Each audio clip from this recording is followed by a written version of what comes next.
My son sold my wedding ring for a car. That was the day I stopped being his father and started being his reckoning. I can still remember the moment those words formed in my head, sharp and cold like a blade pressed to my throat. It wasn't just a ring he sold, it was the last piece of my wife, Sarah, the woman I loved more than life itself. We'd built a life together over 40 years, through late nights and early mornings, through scraped knuckles and sleepless nights spent worrying about bills. That ring wasn't jewelry. It was a promise, a memory, a fragment of a love story that had survived decades and should have survived until I drew my last breath. And now it was gone, sold to some pawn shop clerk, so my son could put a down payment on a shiny metal toy. I sat there in the dim light of my kitchen, the walls around me feeling heavier than they had in years. The house was silent, too silent. Once, it had been filled with laughter, with Sarah's voice humming some old tune as she stirred sauce on the stove, or our boy Kevin bounding through the halls without a care in the world. I'd worked so hard to keep this house for them, for him. Every cracked floorboard, every scuffed doorframe told a story of sacrifice. And yet, the son I'd broken my back to raise had the audacity to treat what mattered most to me as disposable. I clenched my fists until my knuckles turned white, the veins in my hands throbbing. I could almost hear Sarah's voice, soft but steady, the way she'd always been in moments like this. Don't let anger guide you, Michael. Think. Be patient. I had been patient, too patient for too long. For years, I ignored the signs. Kevin snide remarks about me being old, fashioned, his constant begging for money, his obsession with status symbols, his belief that the world, and I, owed him everything. I'd chalked it up to youth, to immaturity, telling myself he'd grow out of it. I wanted to believe the best in him because he was my son. But that illusion shattered the moment I learned what he'd done. He hadn't just stolen from me, he'd stolen from her, from us. That ring was the one thing I swore would never leave my possession, even when I was gone. I'd planned to have it buried with me so that wherever Sarah was, I could give it back to her. And now, it was sitting in a pawn shop window, or worse, already on another woman's hand, stripped of its meaning and history. I breathed deeply, steadying the storm that raged inside me. This wasn't going to be another outburst followed by another empty apology from him. No, this time was different. He thought he could take from me without consequence, but he had no idea who he was dealing with. I had been his father all his life, but now I would become his reckoning. I've spent my entire life giving, and for what? I think back over the years, each memory hitting me like a wave. I was 22 when I married Sarah. We didn't have much, just a beat, up old car, a small rented apartment with leaky faucets, and dreams bigger than our means. But we had love. I worked double shifts at the factory in those days, coming home covered in grease and sweat, and Sarah would be waiting for me at the door with that smile, the one that could make exhaustion melt away. She believed in me even when I barely believed in myself. When Kevin was born, I swore I would give him everything I never had. I worked weekends, holidays, birthdays. I missed things I'll never get back, all because I wanted to make sure he had a future paved smoother than my own rough road. I remember coming home at midnight, Sarah asleep on the couch with the baby monitor next to her and quietly tucking a blanket around her shoulders. She always told me I worked too hard, but I couldn't stop. I built this house from the ground up, every plank of wood nailed by my own hands. My blood is in these walls, my sweat in these floors. Every choice I made was for them. When Kevin needed braces, I picked up a second job. When he wanted to go to that private school because all the smart kids go there, I sold my truck and carpooled with coworkers just to afford the tuition. I ate dollar meals while making sure he had what he wanted. New shoes, the latest gadgets, vacations his friends bragged about. Sarah always said, "Michael, you spoil him too much." But I wanted my boy to feel proud, to never feel less than anyone else. And when Sarah got sick, I held everything together. Those were the hardest years of my life, watching the strongest woman I'd ever known fade in front of me. Her medical bills piled high, but I didn't flinch. I worked until my hands ached, until I barely slept, because there was nothing I wouldn't do for her. And when she finally slipped away, she left me with one thing: her wedding ring. I remember holding it in my hand at her funeral, promising her through my tears that I'd keep it safe, that it would always stay with me as a reminder of our love. That ring wasn't just gold and diamonds. It was our history. Every scratch told a story. The time she knocked it against the counter making dinner, or the day Kevin was born and she clutched my hand so tight I thought it might bend. I guarded it like it was my heart itself because, in many ways, it was. And now, after everything I gave, decades of sacrifice, of sweat and sleepless nights, my own son sold it like it was nothing.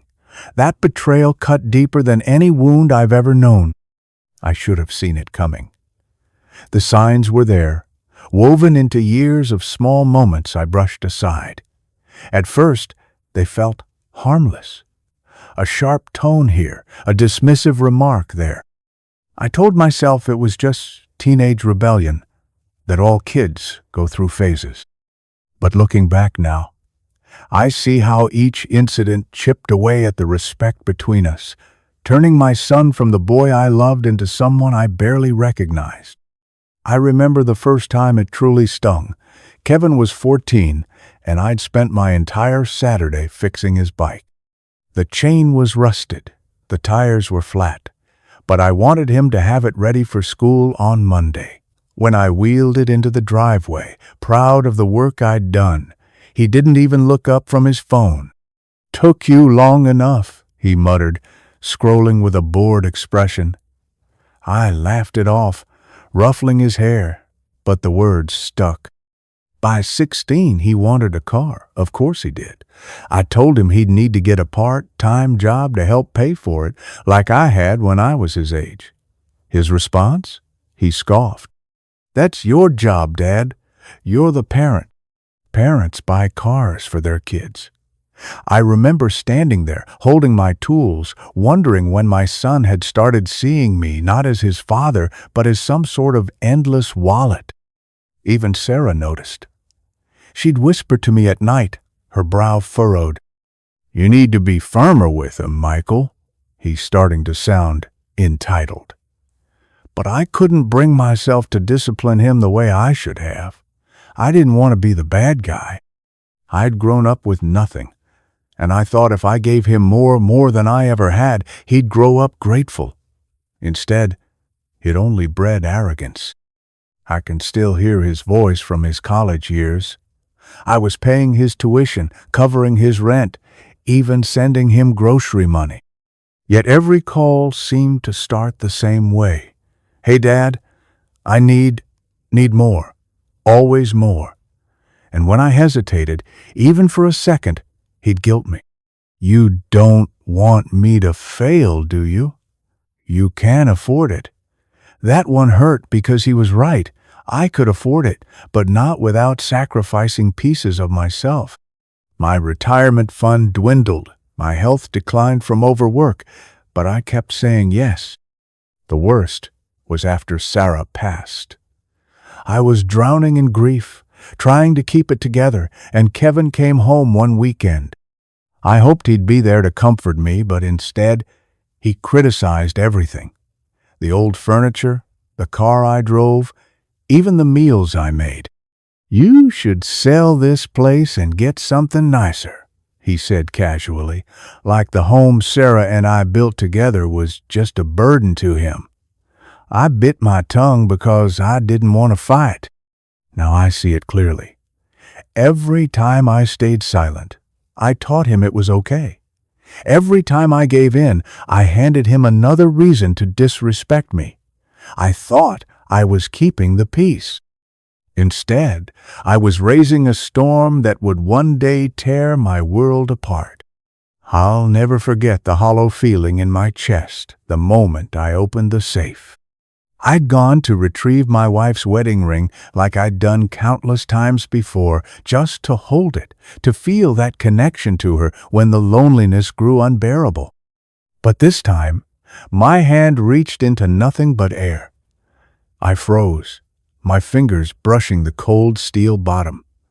The small velvet box was gone. At first, I thought I was mistaken. I emptied the safe completely, spreading its contents across the floor. Old deeds, bank documents, a few heirlooms, but no ring. My breathing quickened as panic set in. I tore through drawers, cabinets, even Sarah's old jewelry box, though I knew it would never be there. That ring never left the safe. My heart pounded in my ears as dread clawed its way up my spine. I was still kneeling on the floor when I heard the front door slam. Kevin strolled in, whistling, sunglasses perched on his head. I turned to look at him, my voice trembling. "Kevin, where's your mother's ring?" He blinked, confused for a second, then smirked. "Oh, that old thing? Relax, Dad. I took care of it." "Took care of it?" My words cracked like dry wood. He tossed his keys onto the counter with a grin so smug it made my stomach churn. "I pawned it.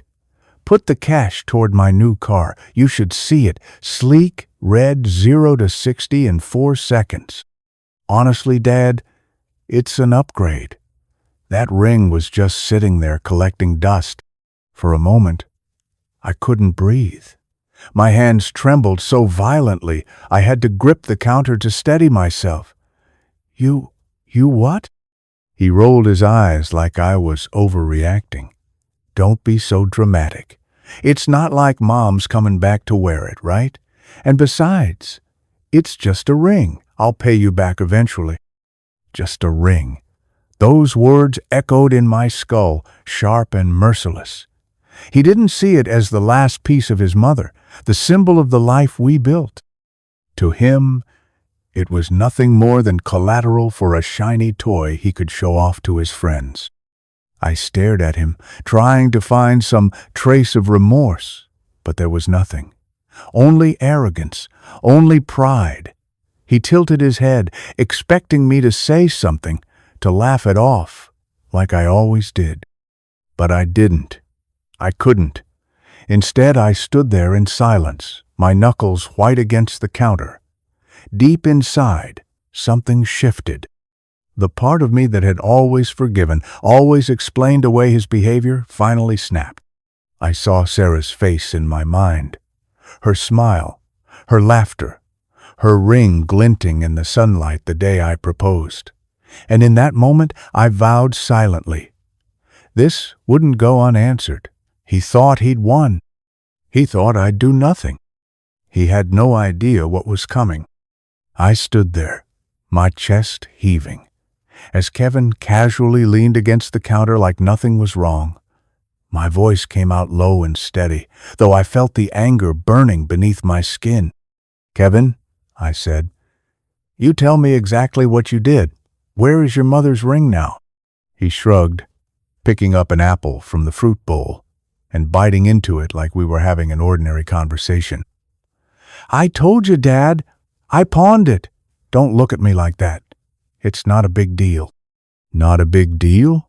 My voice cracked louder than I intended, echoing through the kitchen. "That ring was your mother's. It was the one thing I swore I'd never let out of my sight. How could you?" He didn't even flinch. He leaned back, taking another bite, his tone dripping with mockery. You're overreacting. Seriously, it's just a piece of jewelry. Mom wouldn't care. And besides, he added, flashing a smirk, you should see the car I got. Red leather seats, touchscreen console, turbo engine. It's beautiful, Dad. Way better use of the money, don't you think? I stared at him, stunned. His words sliced through me like knives, cruel in their casualness. Better use? I repeated, my voice hoarse. That ring was a symbol of your mother. It wasn't yours to take. Kevin rolled his eyes, his smirk deepening into something colder. Oh, come on. You keep clinging to the past like some sentimental old man. It's been years, Dad. Mom's gone. You've got to move on. Move on. The phrase hit me like a slap. I gripped the edge of the counter so hard my fingers hurt, forcing myself not to lunge across the room. You have no idea what that ring meant to me, to us. He scoffed, tossing the apple core into the trash with a lazy flick of his wrist. Look, if it bothers you that much, I'll pay you back when I can. But really, you should be thanking me. At least I didn't come asking for the money. I handled it myself. Handled it himself. The words dripped with arrogance, his tone like a knife twisting in my gut. He didn't even see it as theft. He saw it as initiative. I opened my mouth, but nothing came out. My anger was so deep, so sharp, it felt like it was swallowing me whole. I couldn't trust myself to speak another word without exploding. Instead, I stood there in silence, staring at him. My jaw clenched so tightly it hurt. Kevin smirked again, mistaking my silence for surrender. Don't worry about it, Dad. I've got it under control. But in that silence, a storm was brewing. He didn't see it, didn't hear it, but I felt it in every inch of my body. I wasn't just angry, I was done. This wasn't the kind of rage that burned hot and faded. This was cold, deliberate, and patient. I turned away from him, not because I was defeated, but because I knew if I stayed, I'd say something I couldn't take back. He thought my silence meant nothing. He couldn't have been more wrong. That night, I couldn't sleep. I sat in my recliner in the living room, staring at the faint glow of the streetlight filtering through the curtains. My mind was a storm of anger and disbelief, Sarah's ring flashing in my memory like a beacon of everything I had lost, not just her, but the respect of the son we raised together. I was still there, gripping the armrests, when I heard his voice upstairs. Kevin's laughter carried through the house, loud and careless, as if nothing had happened. I almost let it go, almost. But then I heard what he said. Yeah, man, he chuckled into his phone. I sold it. The old man didn't even see it coming. Easiest thing I've ever done. He's too soft to do anything about it. Honestly, he's stuck in the past, like some relic from another time. I froze. A relic. My fingers curled into fists so tight my nails bit into my palms. I could hear every word crystal clear, each syllable striking harder than the last. He just stood there, Kevin continued, laughing louder now. All wide-eyed and quiet. I swear, he's pathetic sometimes. You know, for a guy who's supposed to be tough, he folds like paper. I got the car, he lost his little trinket, and we're both happy. Win-win, right? Pathetic. The word burned.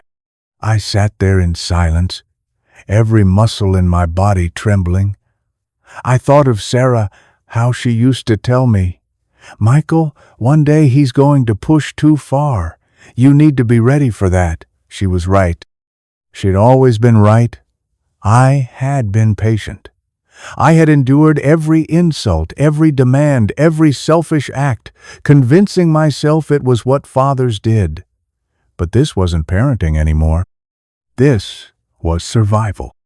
Kevin's laughter continued, sharp and grating, until I couldn't bear to hear it another second. I stood up, my chair creaking behind me, and stared up at the ceiling, my jaw clenched so tight it ached. For years I'd swallowed my anger, told myself it wasn't worth the fight. Tonight, that ended. I pictured the ring, gleaming on Sarah's finger the day I proposed, the way her eyes lit up when I slid it onto her hand. That memory was mine, and Kevin had reduced it to pocket change. No apology could undo that. No promise could fix it. I felt something shift deep inside me, a cold, precise calm replacing the fury. This wasn't about yelling or screaming anymore. It was about action, about finally teaching my son a lesson he'd never forget. Upstairs, Kevin's laughter faded, but I stayed rooted where I was, staring into the dark. I made a silent vow, one I knew I'd keep no matter the cost. If he wanted to see how soft I was, then he was about to learn what happens when a relic decides to fight back. He'd mocked me for the last time. I sat alone in the dim glow of the kitchen light, the silence pressing down on me like a weight I could barely bear. My hands rested flat on the table, veins standing out, trembling not from age but from rage held too tightly inside. I stared at nothing, lost in thought, as memories of Sarah flooded back, her laughter, her warmth, the way she could calm a storm in me with nothing more than a touch. That ring, that damned ring, it wasn't just a piece of jewelry, it was her. It was us. I remembered the day I bought it, scraping together every cent I had at the time, working overtime at the factory just to afford it. I remember how my hand shook when I slid it onto her finger, the way her eyes welled up with tears as she whispered, "Yes," under her breath, trembling with joy. I had never felt richer in my entire life than in that moment. When she passed, that ring became my anchor. On the nights I couldn't sleep, I'd hold it in my palm and feel the faint imprint of her warmth, as though she were still with me. I made her a promise on the day I buried her, that I'd keep her memory alive, that I'd protect the things she loved, that I'd safeguard everything we built together. And now, that promise lay shattered because of our son. Kevin didn't just sell a ring, he desecrated her memory. He reduced decades of love, of sacrifice, of us into a mere transaction. To him, it was nothing but scrap metal to pawn for his vanity. The betrayal burned so deep it felt like my chest might cave in. My own son, the boy Sarah and I raised, the boy she adored, had looked at her ring and seen only dollar signs. I closed my eyes, gripping the table's edge until my knuckles turned white. I could almost hear Sarah's voice. "Michael, don't let anger eat you alive. Do what's right." She'd always believed in my patience, my ability to stay steady even in the worst of storms. But this wasn't about anger anymore. This was about justice. I imagined her standing in the doorway the way she used to, arms folded gently, smiling at me with quiet faith. What would she say if she saw what Kevin had done? I knew the answer. She wouldn't tell me to forgive him, not this time. She'd tell me to stand up, to protect what we built, to make him understand the weight of what he'd taken. For too long, I'd been the father who bent instead of breaking, who chose peace over confrontation. But tonight I felt something shift, like a door inside me had slammed shut. The man I'd been, the patient father, the forgiving husband, was gone. In his place stood someone new, someone colder, someone resolute. Kevin thought he knew me, thought I was predictable and weak. He had no idea what was coming. I whispered into the empty room to her memory to myself, "I'm going to make this right, Sarah. I swear it." The next morning, I woke with a clarity I hadn't felt in years. The anger was still there, sharp and searing, but now it was focused, honed into something dangerous. I didn't yell. I didn't confront Kevin again.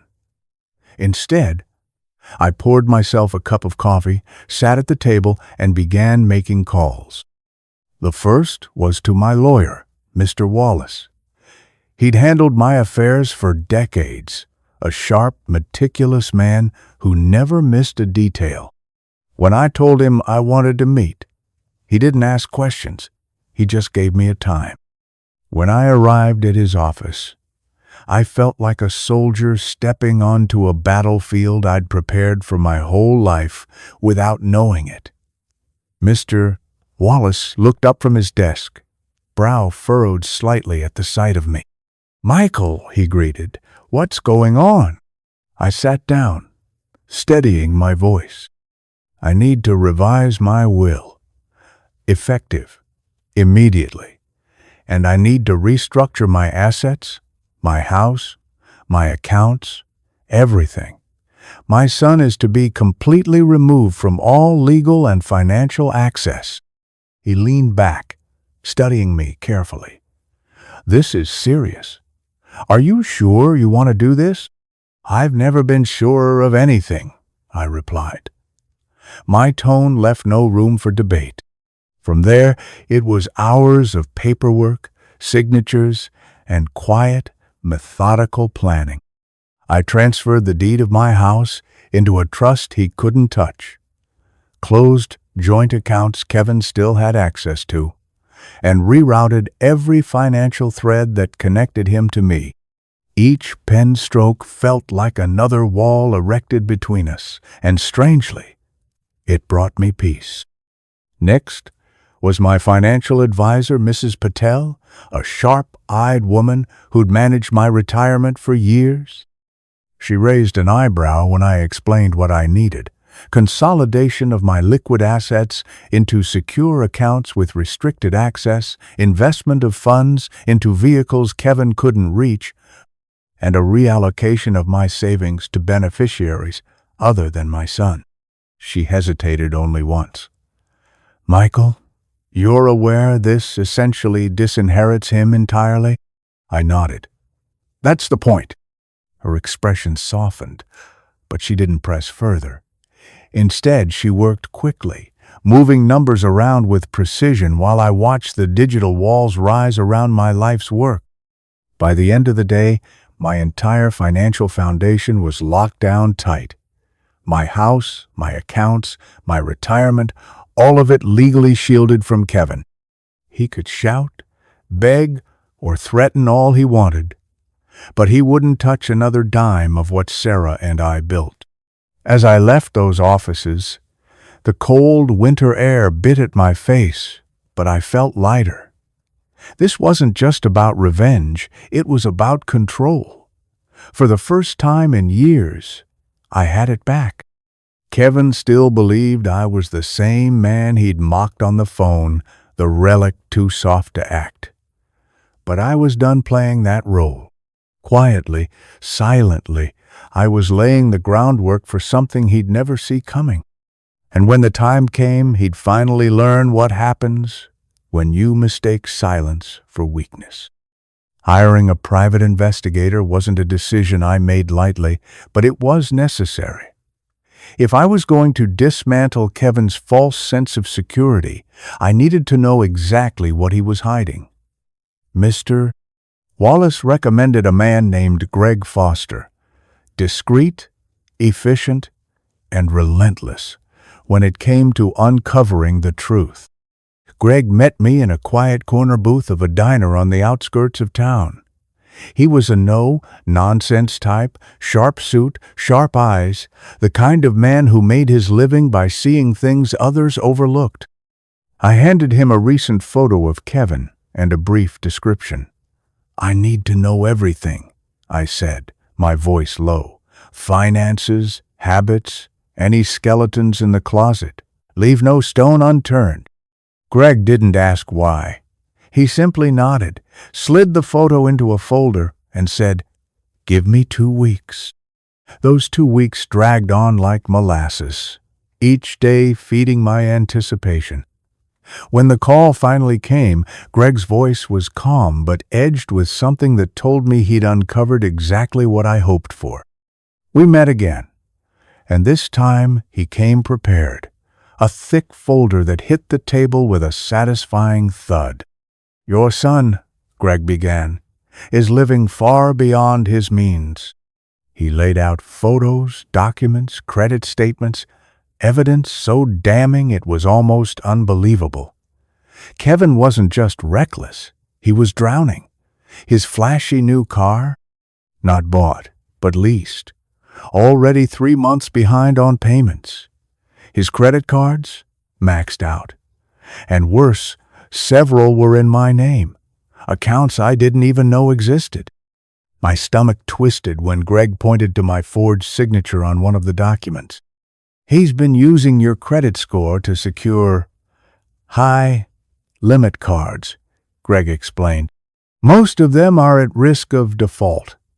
He's also pulled out personal loans, some with payday lenders. Interest rates that'll bleed him dry." I stared at the paperwork, each page confirming what I'd long suspected but never wanted to admit.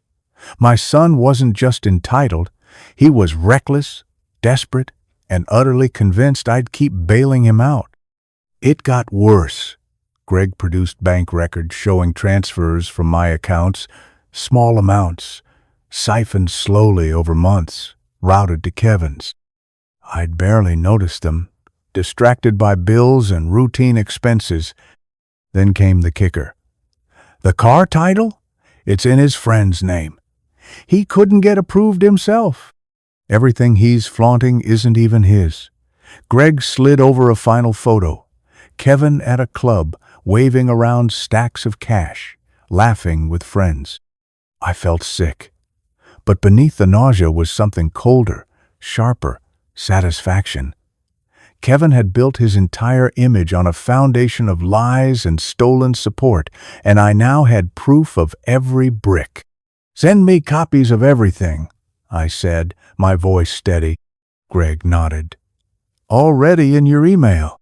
As I left that diner, gripping the folder tight, I felt that steel resolve harden further.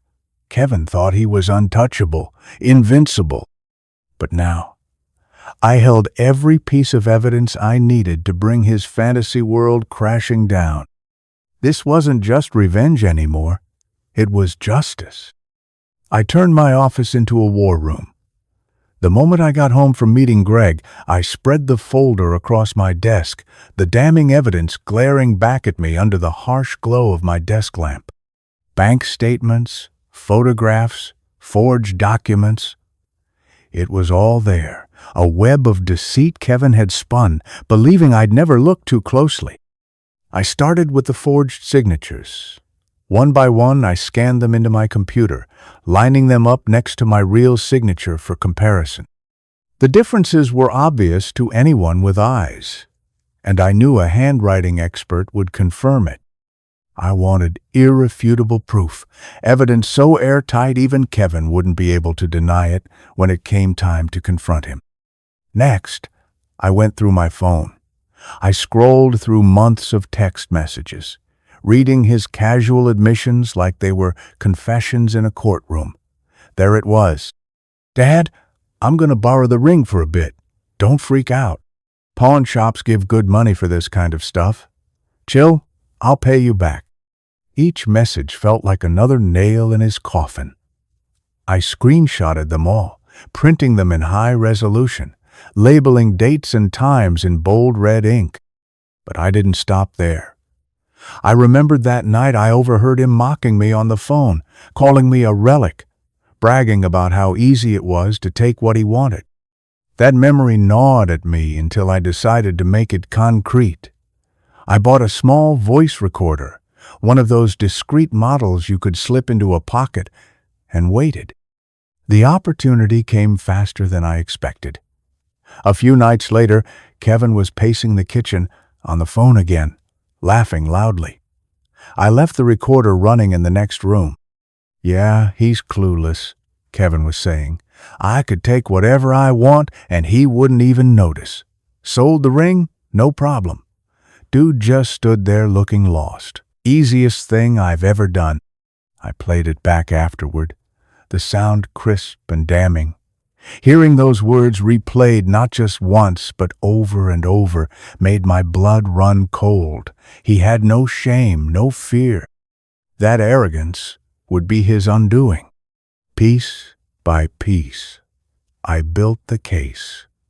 Financial statements, loan documents, forged signatures, text messages, voice recordings. I organized them into binders, labeled, indexed, color, coded like a prosecutor preparing for trial. Mr. Wallace, my lawyer, was stunned when I handed it to him. "This," he said, flipping through the pages, "is bulletproof. You could ruin him with this." "That's the idea," I replied evenly. Every insult, every betrayal, every stolen dollar was now a weapon in my arsenal. He had underestimated me for so long that he'd never see this coming. By the time I was finished, my war room looked less like a father's office and more like the command center of a man about to dismantle his son's entire world. And I intended to do exactly that. The next morning, I shifted gears. The anger boiling inside me was tucked away, hidden behind a mask of calm I'd worn so many times before. If Kevin thought I'd surrendered, I would let him believe it. I greeted him in the kitchen as though nothing had happened, forcing a thin smile. "Morning, son," I said casually, my voice steady enough to surprise even me. He looked up from his phone, briefly wary, then smirked.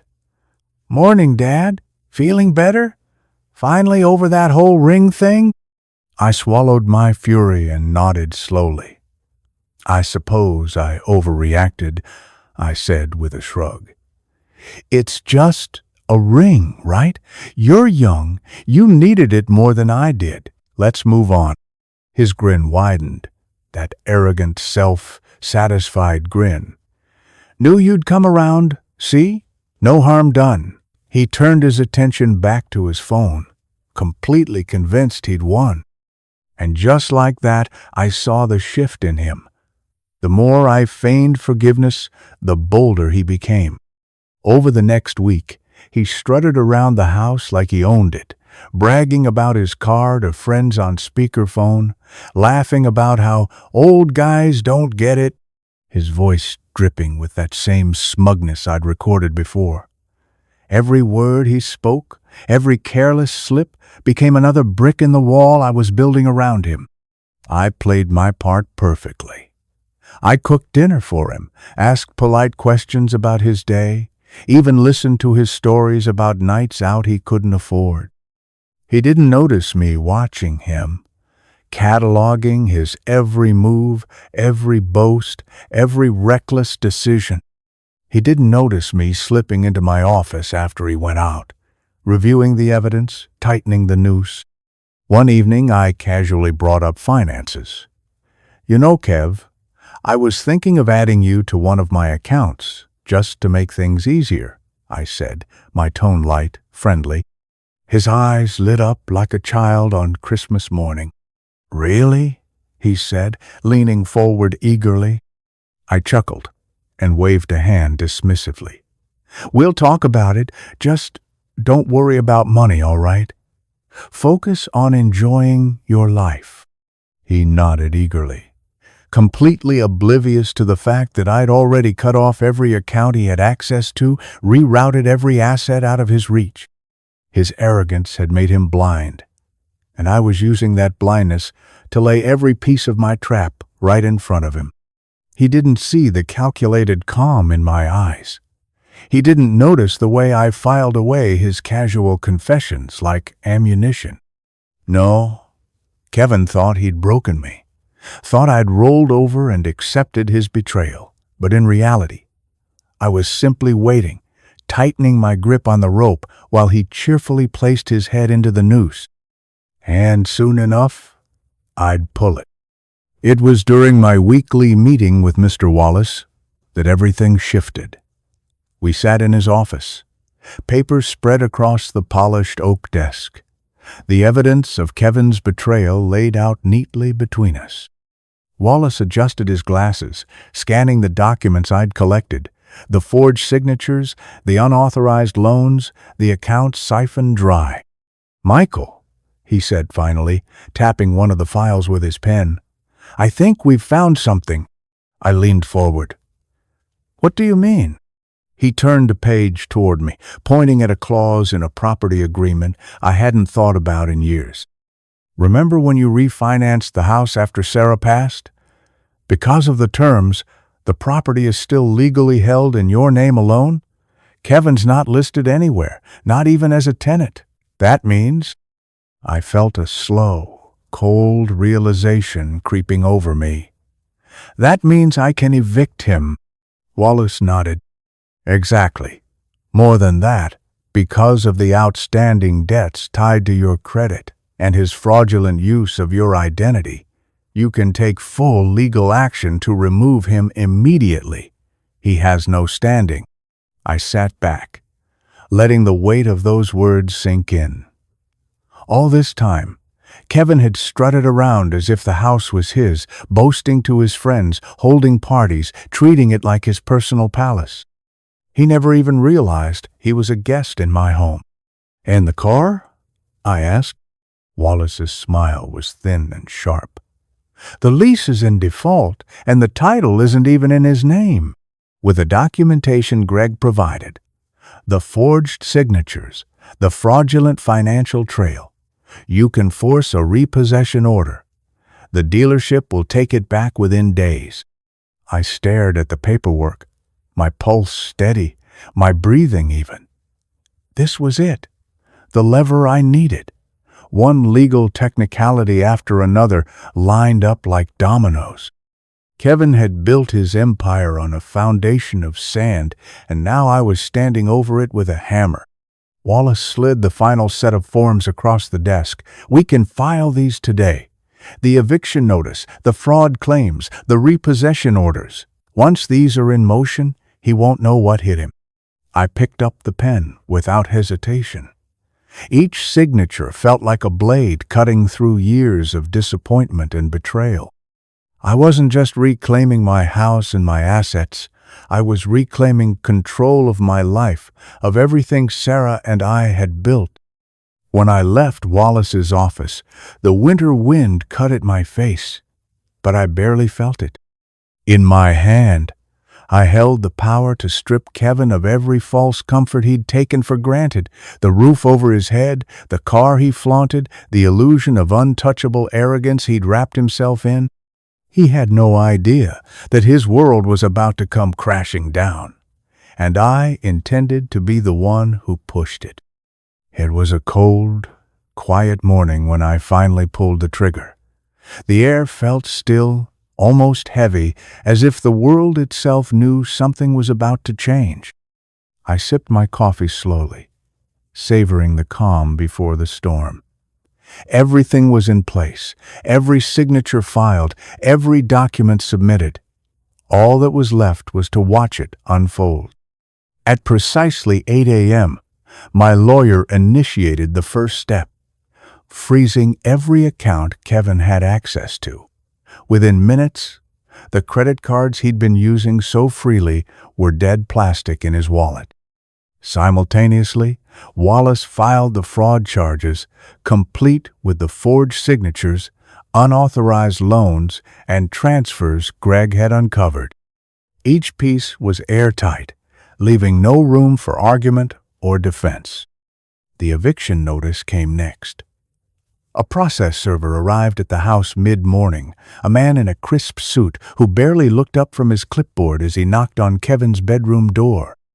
I watched from the hallway as Kevin opened it, bleary-eyed and annoyed. "What's this?" he asked, tearing the envelope open without even glancing at me. His face paled as he read, his mouth falling open. "Eviction? What the hell is this?" I didn't answer. Not yet. Before he could storm toward me, his phone buzzed with notification after notification, bank alerts, declined transactions, overdue balances. He fumbled for his wallet, swiping his card through a payment app, only to get another red error screen. His confusion twisted into panic, his arrogance cracking like glass. "What's going on? Why aren't my cards working?" He turned to me, eyes wild. "Dad, did you do this?" I stayed silent, watching him unravel. Then came the sound I'd been waiting for, the roar of a tow truck outside. Kevin bolted to the window just in time to see his precious sports car, his prized possession, the symbol of his arrogance, being winched onto the flatbed. He ran out the front door barefoot, shouting, "Hey, you can't take that! That's my car!" The driver barely glanced at him. "Not anymore. 3 months overdue. Title's not in your name. Talk to the dealership." I stood in the doorway, arms crossed, watching as Kevin's face went from rage to desperation. "Dad!" he shouted, spinning back toward me. "Do something!" I met his gaze calmly, my voice even. "No." It was a single word, but it landed like a hammer. For years, I'd been his safety net, the man who cleaned up every mess, who sacrificed endlessly to keep him afloat. Not anymore. This was the moment he realized that net was gone, and he was falling fast. Inside, I felt no guilt, only a cold, steady satisfaction. Everything he'd taken for granted, my home, my money, my patience, was gone. I'd dismantled the illusion he lived in, brick by brick. Kevin's panic turned to outright desperation as the tow truck hauled his car down the street. I saw him glance wildly around, hoping no one was watching, but luck wasn't on his side. 2 of his friends had pulled up just in time to see the spectacle. They leaned against their car at the curb, smirking, trying and failing to hide their laughter. One of them raised his phone, recording as Kevin shouted at the driver, waving his arms like a madman. "Stop filming!" Kevin snapped, red-faced, spinning toward them. "Bro?" one of them called back, grinning. "Did you seriously just get your car repossessed?" His friend laughed so hard, he had to lean on the hood of his car for balance. Kevin's face twisted in fury and humiliation, but the blows kept coming. As he stomped back toward the house, I stood calmly in the doorway, holding the freshly posted eviction notice. He lunged for the door, but before his hand touched the knob, I stepped forward and closed it behind me, locking it with a sharp click. He froze. "What are you doing?" I held up the keys. "You don't live here anymore, Kevin. This is my house. Always was." His friends exchanged stunned glances, whispering to each other, their phones still recording. The humiliation was unbearable for him. I could see it in the way his jaw clenched, his fist shaking uselessly at his sides. "You can't do this!" he yelled, his voice cracking. I met his gaze, my voice steady and cold. "I already did. Everything you've been living off. The roof over your head, the food in your stomach, the money in your pocket. It was all me. Without me, you have nothing." The words hit him harder than I expected. He stumbled back a step, glancing over his shoulder at his friends, whose laughter had quieted into stunned silence. Kevin was exposed now, not just to me, but to everyone who'd ever believed his facade. The arrogant man who flaunted cars and money was suddenly revealed for what he truly was, a parasite, living off the father he mocked and stole from. He lunged for the door again, but the lock held firm. "Dad, come on," he pleaded now, his tone shifting from anger to desperation. "This is crazy. Just let me in. We can talk about this." "Talk?" I said, raising an eyebrow. Like we talked about your mother's ring? He flinched, his face paling. His friends exchanged uneasy looks, muttering quietly as they stepped back toward their car. They didn't see the confident, untouchable Kevin they knew. They saw a man unraveling. They saw the truth. I stood there, holding my ground, calm as ever, while my son, red-faced and humiliated, realized in front of his friends that his kingdom of arrogance had been nothing more than a house of cards, and I'd just blown it apart. The reality was finally sinking in. He had nothing without me, and I made sure he and everyone else knew it. And for the first time in years, Kevin understood. The man he mocked as a relic had just outplayed him entirely. Kevin burst into my office like a hurricane, slamming the door so hard the frame rattled. His face was red, his hair disheveled, eyes wild with rage and panic. "What the hell is wrong with you?" he shouted, his voice cracking under the weight of desperation. "You froze my accounts, got my car taken, locked me out of my own house. You can't do this to me. I didn't even flinch." I sat at my desk, perfectly calm, a stack of neatly organized folders and documents laid out in front of me like weapons. I gestured to the chair across from me. "Sit down, Kevin." "I'm not sitting down," he barked, pacing back and forth like a trapped animal. "You've gone insane. You're ruining my life." I leaned forward slightly, my tone steady, measured. "No, Kevin, I'm not ruining your life. You did that yourself. I'm just done cleaning up after you." He froze mid-step, glaring at me. "You think you can just cut me off? You think you can throw me out and embarrass me like this in front of everyone?" Without another word, I opened the first folder and slid it across the desk. "Take a look." He frowned, hesitated, then snatched it up. His eyes scanned the page, and I saw it happen, the exact moment his bravado faltered. The color drained from his face. "That," I said evenly, "is a copy of the forged loan document with my signature. Compare it to my real one. It's sloppy work, Kevin." He swallowed hard, but I didn't stop. I opened another folder, laying it out in front of him. "Here's the credit card statements, all in my name, all maxed out by you. And here," I tapped the next set of papers, "are screenshots of your texts admitting you pawned your mother's ring." Kevin's hands trembled as he flipped through them, his defiance slipping away with every page. "And this," I added, pressing play on a small recorder, "is you, on the phone, calling me a relic, laughing about how easy it was to steal from me." The sound of his own voice filled the room. "Easiest thing I've ever done." His face went white. "You see, Kevin," I continued, my tone ice cold, "I built a case against you. Fraud, identity theft, theft of property. It's all here, documented, filed, and signed off by my lawyer. You are one phone call away from handcuffs." He looked at me, panic fully replacing rage now. "Dad, you wouldn't." I leaned back in my chair, folding my arms. "Wouldn't I? You stole from me. You mocked me. You pawned the last piece of your mother. You thought I was weak." He opened his mouth, but no words came out. He knew. He knew. The trap had closed, and there was no way out. I held his gaze. "You have two choices. Leave this house, take nothing, and figure out your own mess. Or I press charges. And believe me, Kevin, I won't lose sleep either way." His mouth opened and closed like a man drowning, and for the first time in years, he didn't have a single word to say.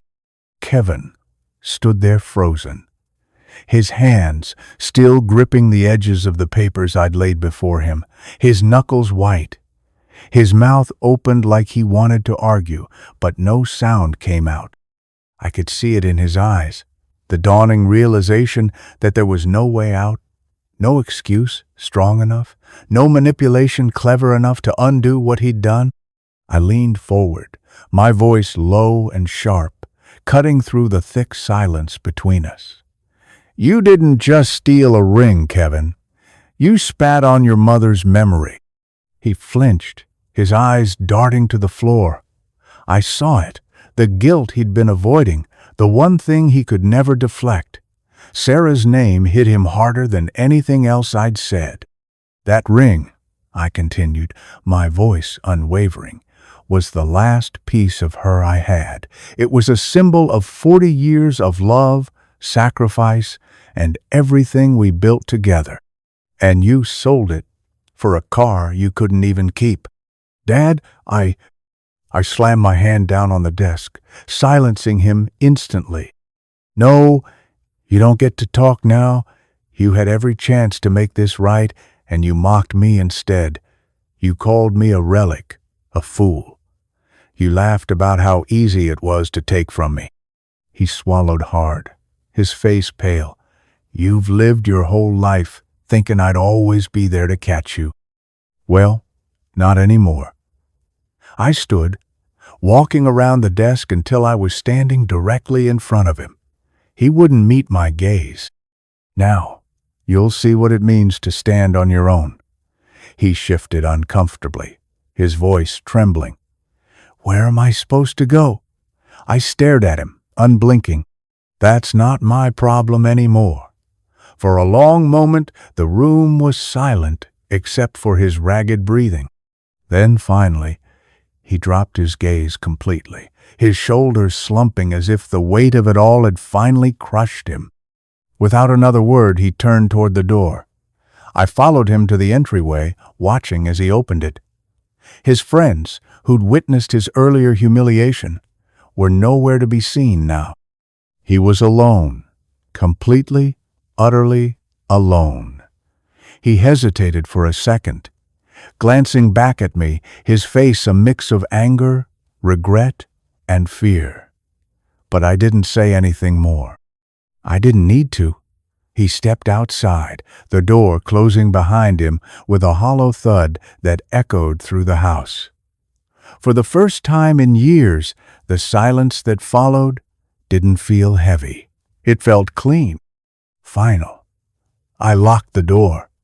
Kevin was gone, defeated, stripped of the arrogance that had defined him, left with nothing but the consequences of his choices. And I stood there, steady and calm, knowing that for the first time in a long time I had done exactly what needed to be done. The day after Kevin left, the house felt eerily quiet. But it was a different kind of quiet, peaceful, not oppressive. I sat at the kitchen table, sipping my coffee, and for the first time in years, I felt like I could breathe. The storm was over. The repossessed car had already been auctioned off by the dealership, and I'd arranged through my lawyer to claim the funds as restitution for Kevin's fraud. It wasn't a fortune, but it was enough for what I truly wanted, to undo the one thing that hurt the most.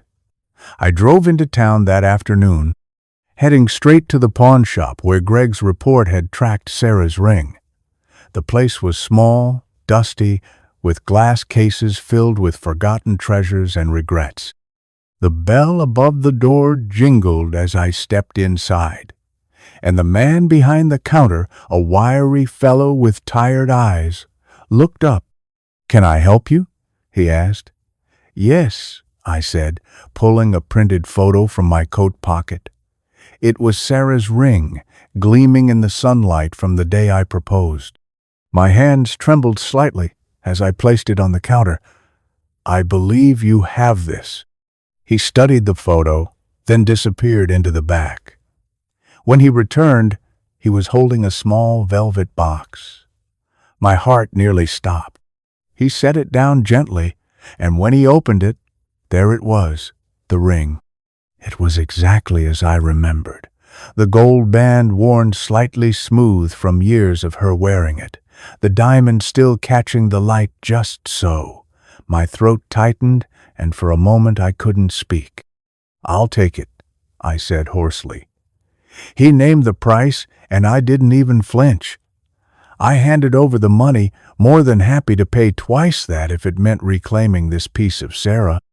When he closed the lid and pushed it toward me, I picked it up like it was made of glass, holding it in both hands. I walked out of that shop feeling lighter than I had in years. Sitting in my truck, I opened the box again, staring at the ring. Carefully, almost reverently, I slid it onto my finger, the same way I used to when I'd hold it late at night, remembering her warmth. And just like that, I felt her. Not literally, but in the way that mattered most.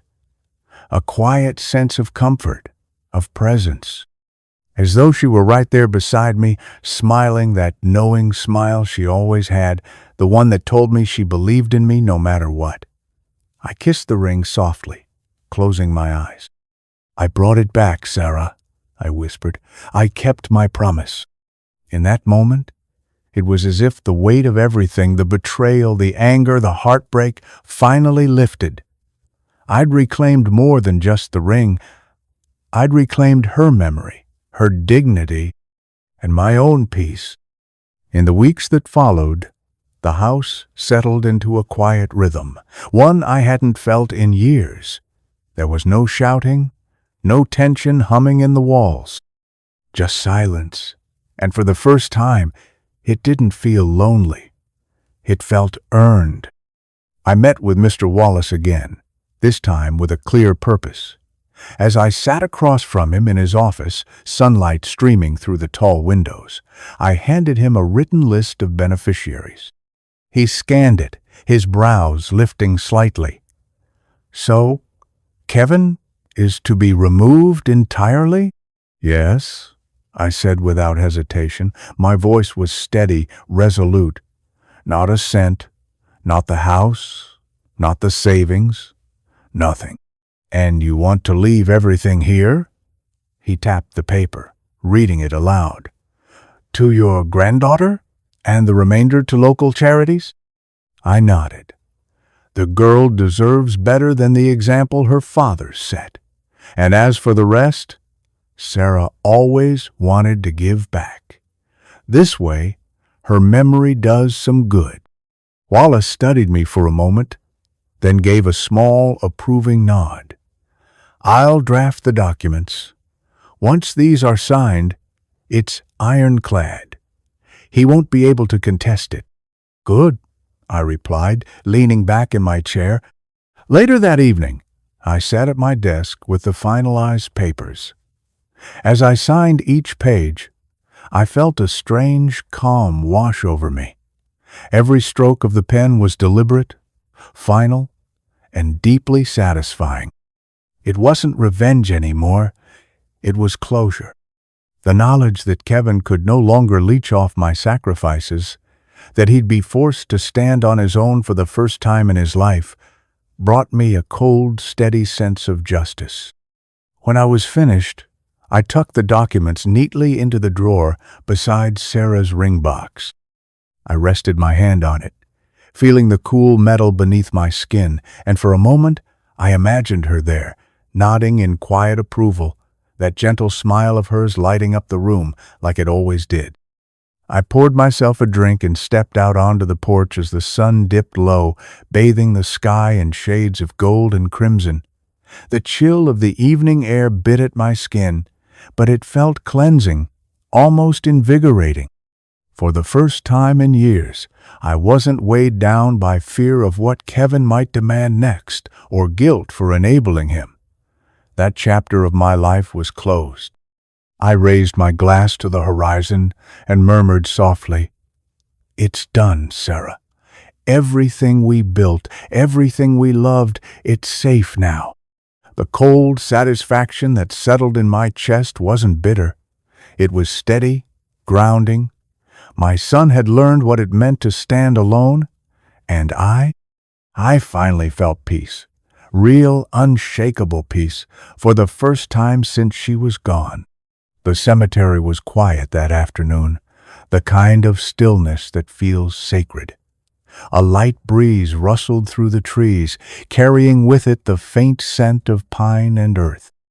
I walked the familiar path, the gravel crunching under my boots, until I reached her headstone. There she was, Sarah. Even after all these years, seeing her name etched in stone never got easier. I knelt down, brushing away a few fallen leaves that had gathered at the base, and placed my hand gently against the cold granite. "Hey, love," I said softly, my voice almost breaking. "It's been a while since I came by, but I needed to talk to you." I sat there for a long moment, staring at her name, before reaching into my coat pocket. I pulled out her ring, the ring I'd fought to reclaim, and held it up, letting it catch the sunlight. It sparkled just like it had the day I slid it onto her finger all those years ago. "I got it back," I whispered. "He sold it, Sarah. He pawned it like it was nothing. But I brought it home. I told you I'd protect what mattered, and I meant it." The wind stirred gently, almost like a response. I smiled faintly, tracing the engraved letters of her name with my fingers. "I've done what I had to do," I continued. "Kevin, he's out of the house now. He's on his own. I couldn't keep letting him walk all over everything we worked for. I couldn't let him keep disrespecting you. So I stopped him. I took it all back, piece by piece, until there was nothing left for him to take." I paused, swallowing hard. "I know you always wanted me to be patient with him, to forgive, but he went too far this time. I hope you understand. I didn't do it out of anger, Sarah. I did it for you, for us, to honor what we built together." I set the ring on her headstone for a moment, my fingers lingering on it, then slid it onto my finger where it belonged. "I even changed the will," I said quietly. "Kevin won't see a dime. The rest will go to our granddaughter and to charity, just like you always wanted. Your name will live on through more than just this stone." For a long while, I just sat there, talking to her in that quiet, one-sided way I always did. About the garden I finally fixed up. About the house feeling less heavy now. About how I could almost feel her with me again, like the weight on my chest had finally lifted. When I finally stood, I placed my hand on the top of her headstone, my voice steady. "I kept my promise, Sarah. I protected everything we loved. You don't have to worry anymore." As I turned to leave, the breeze swept gently across my face, and for the first time in years, I felt truly at peace. It was as if she was telling me she approved, that I'd done right by her. And in my heart I knew I had.